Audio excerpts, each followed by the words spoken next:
don't just do like this and begin to tie with spanner. No, there's possibility of you having a leakage. First of all, use your hand, so free, tie it. Once it's strong, all you need your spanner to do is to lock it, not to tie. Your hand has done the most work. Your spanner will only turn it maybe from year to year. The next thing you hear, once you hear that, don't even worry yourself to tie again.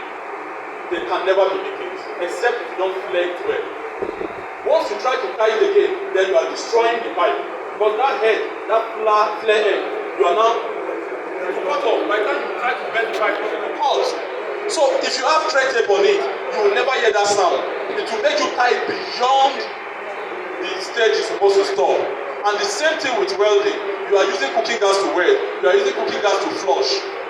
Now, you are saying you are begging God for somebody's life never to pass from your hand, for you not to kill somebody in your lifetime. But you are using cooking gas to flush. My brother, you are a killer. Yes, because they write R134 on this system. You use cooking gas to flush it. Now, you now be careful to finish the work. Me now, the customer now call me that I'm so innocent. I don't know what kind of refrigerant you have passed through this system. Maybe the way I work, I will cut the capillary and now flush it out with fire. Some people do that. They will on the compressor, cut the capillary mouth, and blow the dryer mouth. They will still reuse the dryer. In doing that, you know what will happen to that person? It will explode. The silica gels in that dryer will shoot him like a bullet. And sometimes, even if the dryer does not burst, as he's doing that, you hear boom, fire will burn you. Most people you see burnt. Wallahi, I don't tell them sorry.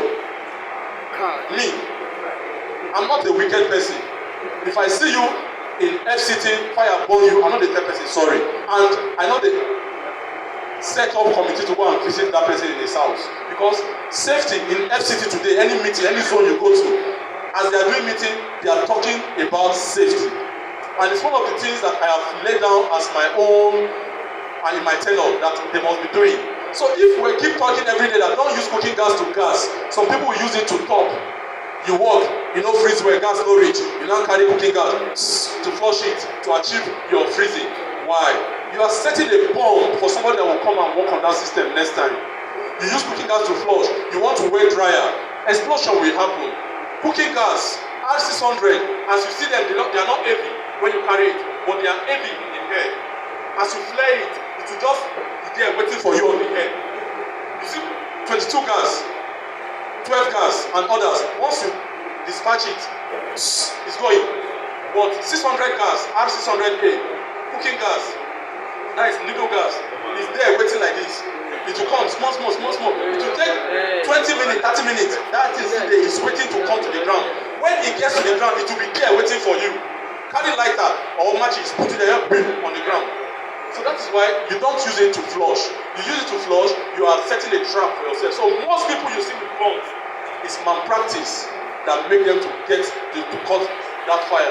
So please, it's part of the safety we are talking about. And that man that asked question of flammable refrigerant, it also extends to all these things. So we practice how to handle our gases. If I go to a customer house, I always like to carry your fridge, your equipment to my shop to work. But some, maybe the customer will insist or beg, or they have things in the fridge, I will go to their house to do it. I always request for fan. If the compressor is R600 compressor and I'm using R600 gas, as soon as I finish everything, before I will weld my final stage, that is the dryer, I will say, okay, get standing fan. Sometimes I have small table fan. I will just keep it on it, give it 5 minutes, let it help me push away that gas. Imagine you are now watching NARAP social platform, God forbid, you now see your national president with bombs. Not be like this, I know this man waiting like, because na fire burner. Or imagine the country say we need help to pay for our president's hospital bill. I know it will not happen to me because it's not my portion. But I'm using myself as an example because I cannot use anybody to make that example. So please, let's always observe safety. It's a safety first before anything. So I think that has thank you, our new baby, which is the NARAP commerce. You see, I am willing to commence NARAP commerce today. If we can make 200 million that we need. told you that 200 million is what we are looking for our new consignment from China. So if we get 200 million today, by the grace of God, it takes about 1 week or 3 weeks to import something into Nigeria. Expect us to have NARAP products in the market. So it all depends on all of you. How early you make up your mind to pick up a unit in that investment scheme. Once you pick up a unit, you are using, I told you we are looking for 40,000 units to sell. So if you want to sell 40,000 to make up 200 million, and we are still under 1,000, we have a long way to go. But we are